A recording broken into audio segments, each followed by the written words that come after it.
Hello and welcome. Find a comfortable place, a quiet corner where the clamor of the modern world cannot reach you. Dim the lights if you wish. Let your breathing slow.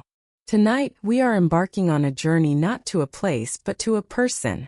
We are stepping back into one of history's most unsettling and inscrutable chapters, to confront a case that lies at the terrifying intersection of medicine, psychology, and Gothic horror. It is a story that defies easy explanation, a narrative so grotesque and so profoundly strange that if it were fiction, you would dismiss it as unbelievable. But it is not fiction. This is the meticulously documented true story of a man whose life was a singular, monstrous appetite, a walking, breathing black hole of consumption. This is the tale of Tarrare, and the baffling, horrifying historical medical mystery he represents. Our story begins in the heart of a France on the brink of cataclysm, sometime around the year 1772. This was not yet the France of the guillotine and the Republic, but the France of the Ancien Régime, a world of stark, unbreachable contrasts. It was the age of enlightenment where thinkers like Voltaire and Rousseau championed reason, logic, and the rights of man. In the salons of Paris, intellectuals debated the nature of the universe and the structure of a just society. Yet, beyond these gilded rooms, the vast majority of France lived in a state of grinding poverty, steeped in superstition, their lives governed by the harvest, the church bell, and the whims of a distant king. Medicine was in a state of awkward adolescence, caught between ancient theories of humors and the burgeoning new science of anatomy. It was a world where a miracle and a medical anomaly could look very much alike. Into this world, in a rural area near the city of Lyon, a boy was born. We know him only by a single name, Tarrare. From the moment he entered the world, he was an anomaly. He was not born a monster in form, but he was born with a monstrous affliction, an emptiness, a void within him that could never ever be filled. This was his defining feature, the central governing principle of his entire existence, an insatiable hunger. Imagine a small rustic cottage, the air thick with the smell of wood smoke and earth. A family huddles around a meager meal, a coarse loaf of bread, perhaps a thin vegetable stew. For them, like millions of others, hunger is a familiar neighbor, a constant low-level ache. But for their son Tarrare, it is not an ache. It is a roaring, screaming inferno. While other children are satisfied with a bowl of soup, Tarrare could devour the entire pot and look for more. He was a paradox of nature. He ate with the desperation that bordered on violence, consuming quantities of food that would sicken a grown man, and yet he remained unervingly thin. As he grew into his teenage years, his physical appearance became as strange as his appetite. He was of average height, but his frame was slight and delicate, weighing no more than 100 pounds, or about 45 kilograms. His hair was exceptionally fair and fine, but it was his face that was most unsettling. His mouth was preternaturally wide, the lips so thin they were almost invisible, stretching back across his face in a permanent, unnerving slit. When his mouth was closed, you could barely see his lips, but when it opened, it was a cavern. His teeth were jagged and heavily stained, the enamel eroded by whatever strange chemistry was at work inside him. His skin was perhaps the strangest feature of all. It was loose and hung from his frame in folds. When his stomach was empty, the skin of his abdomen was so flaccid that he could, and reportedly did, wrap the entire fold of it around his waist like a grotesque fleshy sash. But after he had eaten, a startling transformation occurred. His belly would swell and distend, becoming as taut and round as a great balloon. His skin stretched to its absolute limit. And then there was the smell. It is a detail mentioned by every single physician who ever examined him. Tarrare reeked. He was constantly hot to the touch, sweating profusely regardless of the temperature. A foul, fetid vapor was said to visibly rise from his body, steaming off him like a swamp in the morning sun. Baron Georges Didier Percy, the surgeon who would later study him most closely, wrote that Tarrare stank to such a degree that he could not be endured within a distance of 20 paces.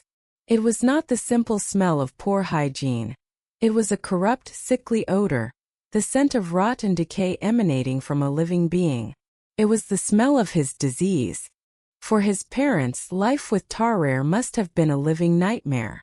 They were simple, working people. Feeding a normal family was a struggle. Feeding a son who possessed the appetite of a wolf pack was an impossibility. He would consume his own portion, then his siblings' portions, then any leftovers, his eyes constantly scanning for more. He would scavenge for apple cores, for potato peelings, for any scrap of organic matter. His hunger was not a preference, it was a tyranny. It drove him and it terrified those around him. Finally, unable to provide for him, and perhaps deeply frightened by the son they had brought into the world, his parents made a decision that was both cruel and, in their minds, necessary. They turned him out of the house. They cast him into the world to fend for himself. A teenager alone with no trade, no education, and a hunger that was a physical torment. What does one do? Tarrare did what so many outcasts of the 18th century did. He found his way to the fringes of society. He fell in with the traveling troupe, a ragged carnival of charlatans, street performers, prostitutes, and petty thieves. These were the people who lived in the cracks of the world, moving from town to town, surviving on the coins and the gullibility of the public. It was here, amongst the freaks and the forgotten, that Tarrare found a purpose, or at least a way to monetize his curse. He became a public spectacle. Picture it. A muddy town square in provincial France. The townspeople gather, their faces a mixture of curiosity and apprehension. A barker, a man with a booming voice and a flair for the dramatic, announces the arrival of a human marvel. Come see the man with the stomach of a beast, the man who can swallow the world. And into the center of the circle steps Tarrare. His act would begin simply. To warm up the crowd, he would be handed a wicker basket full of apples. He would not bite them. He would open his impossibly wide jaws and push them in, one after another, his cheeks distending like a hamster's, until his mouth was completely full. Then, with a series of gulping convulsions, he would swallow them all whole. Next came stones. He would swallow handfuls of pebbles and rocks, the crowd gasping as they vanished down his throat. Then whole corks. But this was just the prelude. The main event, the act that drew the biggest crowds and the most horrified gasps, was the consumption of living things. His manager would produce a live cat. Tarrare would take the terrified, struggling animal, and with a speed that was shocking, tear open its abdomen with his teeth. He would then drink its blood as it died, before proceeding to devour the entire creature, muscle, organ, and bone, leaving almost nothing behind. He would do the same with small dogs. Baron Percy's journals contain a second-hand account of Tarrare swallowing a live eel whole, without chewing, after first crushing its skull between his teeth. The audience was both repulsed and utterly captivated. This was a violation of the natural order. It was a spectacle of pure, primal consumption. For them it was a moment of thrilling grotesquerie. For Tarrare it was simply how he got his next meal. The coins tossed at his feet were not for performance, they were for survival. Each swallowed stone, each devoured animal, was a temporary truce with the gnawing monster inside him. This life, however, was brutal. The things he swallowed were not meant for a human stomach. On one occasion, after a particularly daring performance, he collapsed in agony, suffering from a severe intestinal blockage. He was carried to the public hospital in Lyon, where surgeons, bewildered by his condition, treated him with powerful purgatives and laxatives. He survived, but the incident was a dark omen, a preview of the medical world's horrified fascination with him, a world he would soon be unable to escape. Then in 1789 the world Tarrare knew was set on fire. The French Revolution began. The Bastille fell. The ideals of liberty, equality, and fraternity swept across the nation, bringing with it chaos, terror, and war. France declared war on the monarchies of Austria and Prussia, and a call went out for all able-bodied men to defend the nascent republic. For a man like Tarrare, desperate and living on the margins, the army offered a tempting, if deceptive, promise: a uniform, a purpose, and most importantly, regular rations. In 1792, he joined the French Revolutionary Army. The reality of military life, however, was a new kind of hell for him. The standard army ration, a carefully measured portion of bread and salted meat designed to keep a normal soldier on his feet, was a cruel joke to Tarrare. It was, as one doctor would later write, a single drop of water on a scorching iron plate. It vanished into the void of his hunger, leaving him just as desperate as before. His comrades in arms, a motley crew of fervent patriots and conscripted peasants, watched him with a mixture of pity and revulsion. He would perform their chores, cleaning their muskets, polishing their boots in exchange for their rations, devouring them with a speed that was unsettling. When that wasn't enough, his desperation drove him to the lowest depths. He was found scavenging in the garbage pits and dung heaps behind the camp, fighting with feral dogs for rotting offal and spoiled scraps. He became a ghoul, a camp legend, the man who would eat anything. His physical condition deteriorated rapidly. The constant hunger, combined with his disgusting diet, left him weak and emaciated. He was eventually admitted to the military hospital at Solzotren in Alsace, suffering from what was officially diagnosed as extreme exhaustion. It was here that his fate would take another dramatic turn. It was here that he ceased to be merely a soldier and became a scientific specimen. The hospital was under the command of two highly respected military surgeons. The first was Dr. Corville. The second, and more significant, was the chief surgeon, Baron Georges Didier Percy. Baron Percy was a man of the Enlightenment. He was a meticulous observer, a dedicated scientist, and he was fascinated by the extremes of human physiology. In the emaciated, foul-smelling soldier in his ward, Percy saw something he had never encountered before. A true phenomenon of nature, a living, breathing historical medical mystery. He decided that Tarrare must be studied.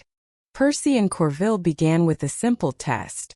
They ordered that Tarrare be given quadruple the standard ration. It had no effect. He ate the food of 4 men and was immediately searching for more.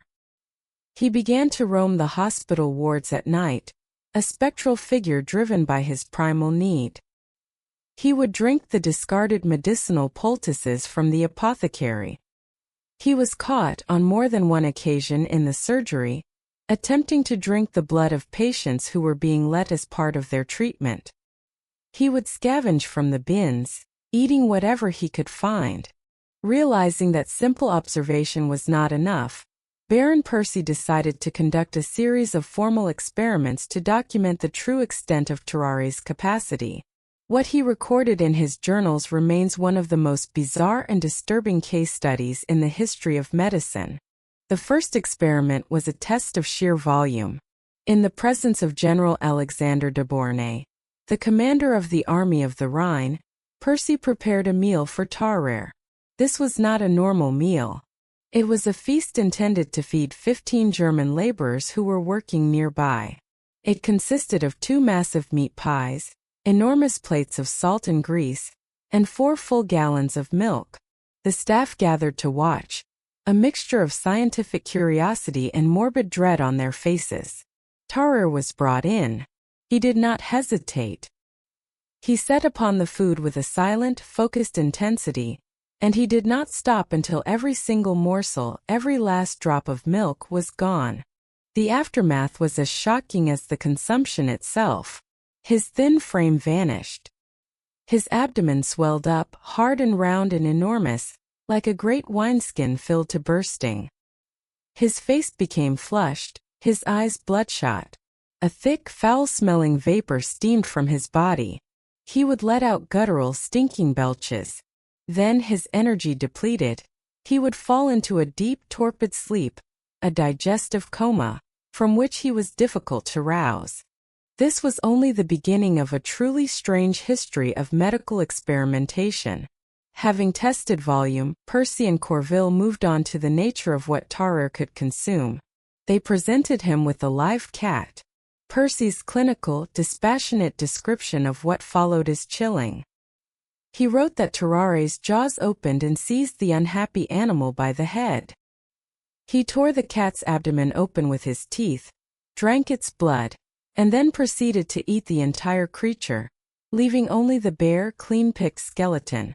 Some hours later, he would convulse and vomit up the fur and skin, much like a predatory bird regurgitating a pellet.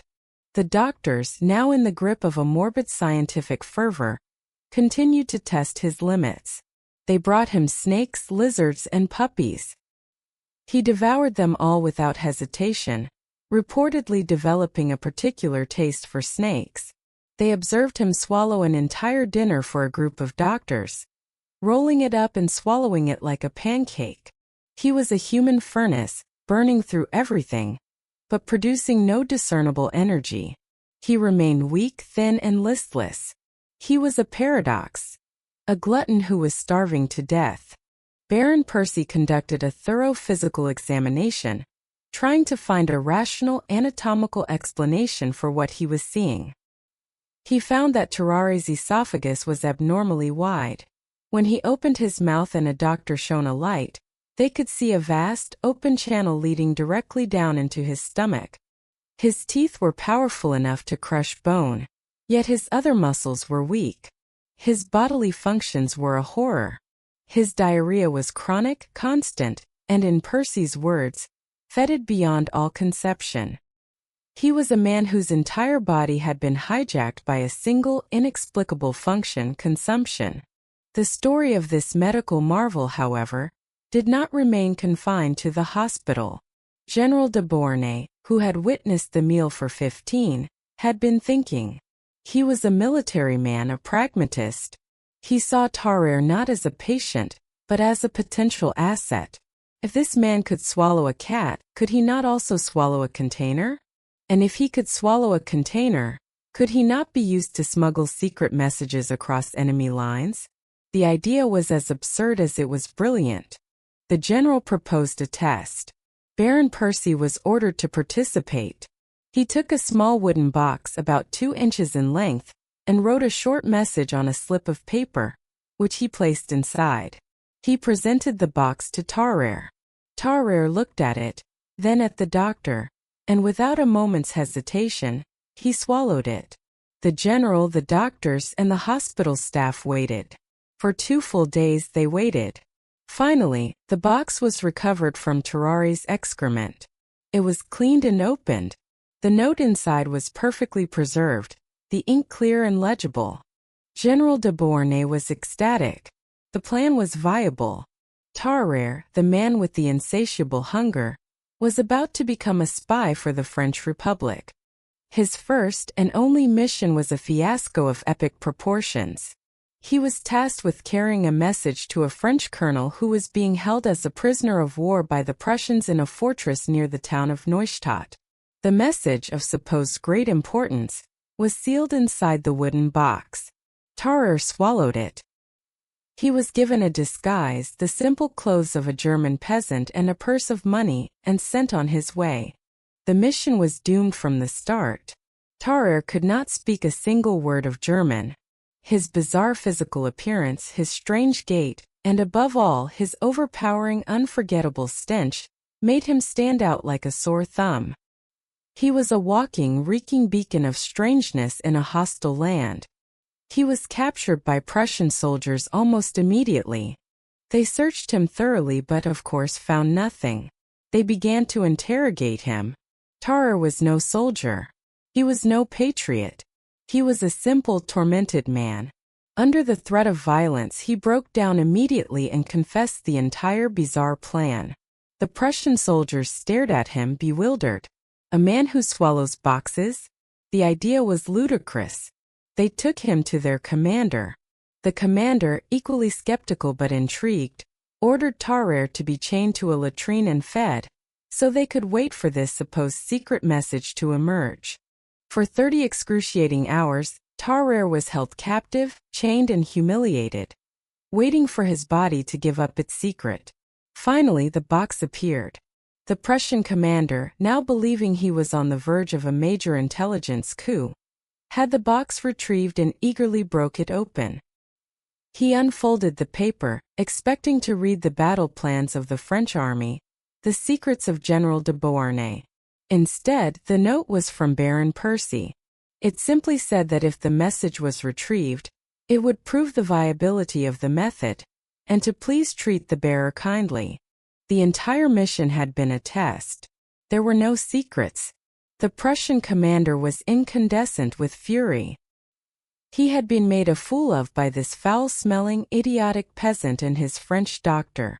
According to Baron Percy's journals, the Prussians dragged Tarrare out to a courtyard where a gallows stood. They put a noose around his neck. They kicked the stool out from under him. They staged a terrifying mock execution, letting him hang for a moment before cutting him down. Then they gave him a savage beating and threw him out of their camp. Traumatized, beaten, and utterly broken, Tarrare somehow managed to stagger his way back across the French lines and to the hospital at Soultz. He threw himself at the feet of Baron Percy, weeping. He begged the doctor to cure him. He declared he would submit to any procedure, any medicine, any trial, if it would only free him from the tyranny of his hunger. His brief, disastrous career as a spy had shattered whatever small part of his spirit remained. He no longer wanted to be a spectacle. He no longer wanted to be a weapon. He just wanted to be a man. Moved by his patient's raw desperation, Baron Percy agreed. This marks the third and final act of Tarrare's tragic life. The desperate search for a cure, and his final irrevocable descent into darkness. Percy, a man of science and compassion, threw the full weight of 18th-century medicine at Tarrare's condition. He tried opiates, prescribing large doses of laudanum in the hope of dulling the appetite. It had no effect. He tried wine vinegar and tobacco pills, based on a theory that they might suppress the hunger. They failed. He tried to force Tarrare onto a controlled diet of soft-boiled eggs and gentle foods. This only seemed to enrage the hunger, making Tarrare more desperate, more agitated, more prone to scavenging. The beast inside him could not be reasoned with, nor could it be medicated. Confined to the hospital grounds, Tarrare's behavior became increasingly depraved. His hunger, denied any legitimate outlet, began to seek out the illegitimate. He was caught multiple times by hospital orderlies sneaking into the surgery ward after procedures, trying to eat the discarded, blood-soaked bandages and even the organs that had been removed from patients. He would slip out of the hospital at night and prowl the back alleys of the town, fighting with stray dogs for the rotting offal and bloody scraps behind the butcher's shop. The other patients in the hospital, who had once viewed him with a kind of morbid curiosity, now became genuinely terrified of him. He was no longer just a man with a strange appetite. He was a ghoul. The doctors, including Baron Percy, were horrified. Their scientific subject was spiraling out of control. But their greatest fear, the line they prayed he would never cross, was his growing fascination with the hospital morgue. He was caught on several occasions trying to break into the room where the bodies of the dead were kept. His goal was unambiguous. He wanted to eat the human dead. Percy and his colleagues were now faced with a terrible ethical dilemma. Was Tarrare a patient to be treated, or a monster to be caged? For Percy, the man of science, he remained a subject of a profound medical condition, a victim of his own biology.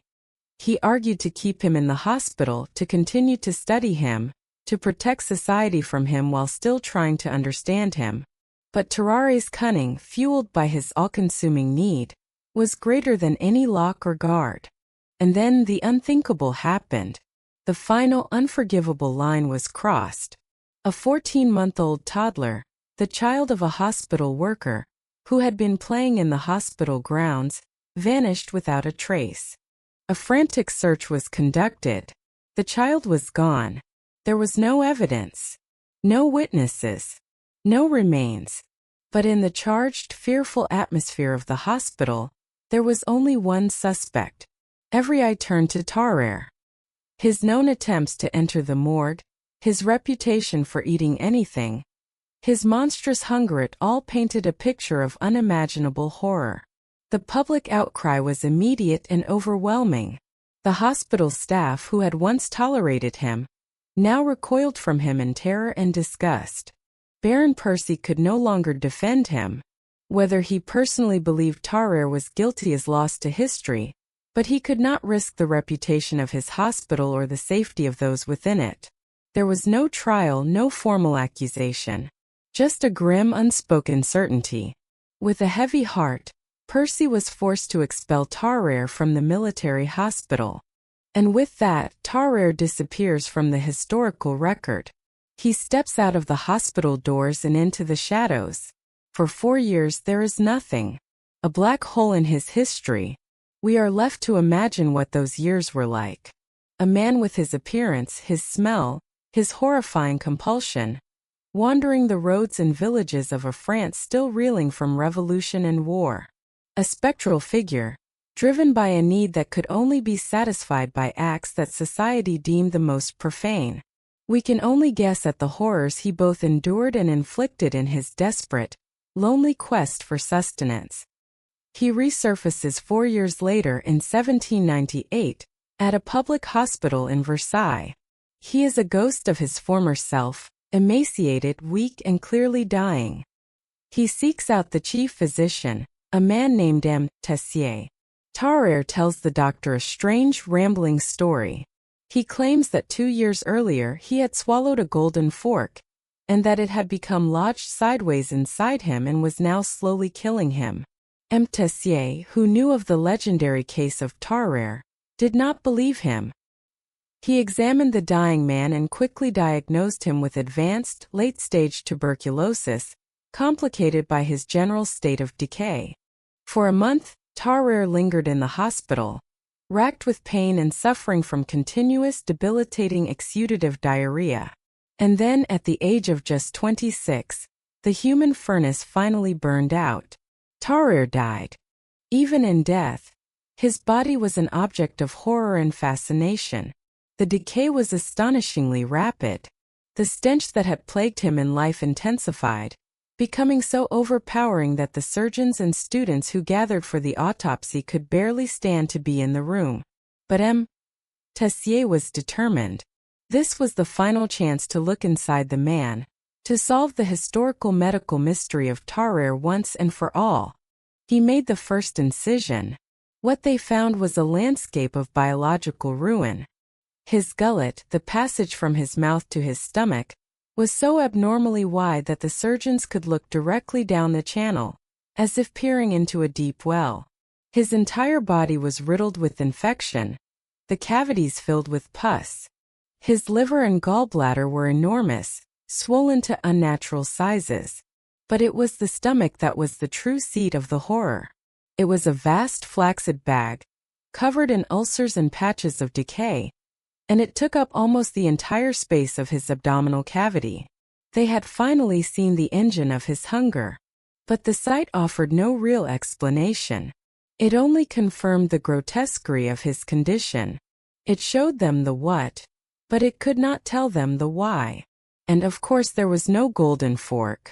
The story was a delusion, the final desperate fabrication of a dying mind trying to make sense of the pain that was consuming it from within. So we are left with the ultimate question. What was wrong with Tarrare?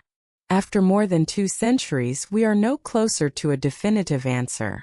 We are left with theories, educated guesses made by modern science looking back at a ghost. One of the most common and plausible theories is a severe, runaway case of hyperthyroidism. The thyroid gland in our neck acts as the body's thermostat, regulating metabolism. An overactive thyroid hyperthyroidism can cause an extremely fast metabolism, intense body heat and sweating, fine hair, and significant weight loss despite a voracious appetite. This matches many of Tarrare's key symptoms. However, it falls short of explaining the sheer pathological extremity of his condition. Hyperthyroidism causes a large appetite, but it does not typically compel a person to eat live animals, fight dogs for carrion, or crave corpses. It doesn't explain the sheer volume he could consume or the abnormal width of his gullet. Another possibility is a rare genetic disorder, such as Prader-Willi syndrome. This condition is characterized by a constant, insatiable feeling of hunger, a symptom that is a perfect match for Tarrare. The hunger in Prader-Willi is neurological. The brain simply does not receive the signal that the body is full. This would explain his relentless drive to eat. However, the physical presentation is wrong. People with Prader-Willi syndrome typically have poor muscle tone and, due to their overeating, tend to become morbidly obese. Tarrare famously remained thin with loose, sagging skin, except for his temporarily distended belly. This leads us to what many consider the most likely, though unprovable, explanation: a specific and catastrophic form of brain damage. Deep within our brains are two key structures that regulate our most primal drives: the amygdala and the hypothalamus. These structures control fear, aggression, and, crucially, hunger. It is possible that Tarrare suffered from a lesion, a tumor, or a congenital defect in this part of his brain. This could have destroyed his body's satiety center, the off switch for hunger. Imagine a thermostat in your home that is permanently broken, stuck on the heat setting, no matter how hot the house gets. This may have been what was happening in Tarrare's brain. A constant screaming neurological signal of starvation. A signal that could not be silenced, no matter how much he ate. This would explain the irrational, compulsive, and all-consuming nature of his behavior. It reframes him not as a man with a big appetite, but as a man in the grip of a perpetual agonizing torture, inflicted upon him by a flaw in his own neural wiring. The story of Tarrare is more than just a piece of strange history. It is a profound and deeply unsettling human tragedy. He was a man who lived his entire brief life as a prisoner in his own body. He was held hostage by a biological imperative that he could neither understand nor control. Was he a victim or was he a monster? The most honest answer is that he was both. He was the victim of a terrible unknown disease, and that disease drove him to commit monstrous acts. His story forces us to look into the abyss of our own biology, to recognize how fragile the concept of self truly is, how easily our personality, our morals, our very humanity, can be overwritten by a glitch in the flesh. He lived as a spectacle and died as a mystery, a man whose stomach was a bottomless pit, and whose life remains a question mark that science may never be able to fully erase. Thank you for joining me on this deep, dark dive into the life of Tarrare. His case is a chilling testament to the fact that reality can often be far stranger and far more terrifying than any fiction we could ever invent. Now I turn it over to you. What do you believe is the most likely explanation for this profound historical medical mystery? Do you subscribe to one of the scientific theories, hyperthyroidism, brain damage, or do you believe the truth is something else entirely? Something lost to the annals of history? Please share your thoughts and your own theories in the comments section below. The dialogue that follows these stories is often as enlightening as the stories themselves. If you found yourself captivated by this journey into the depths of the unexplained, please consider showing your support by liking this video and subscribing to our channel. And be sure to click that notification bell, so you won't miss our next exploration into the shadowy corners of the past. Until then, I wish you a peaceful night, and may your dreams be free of the insatiable hunger that haunted the life of Tarrare.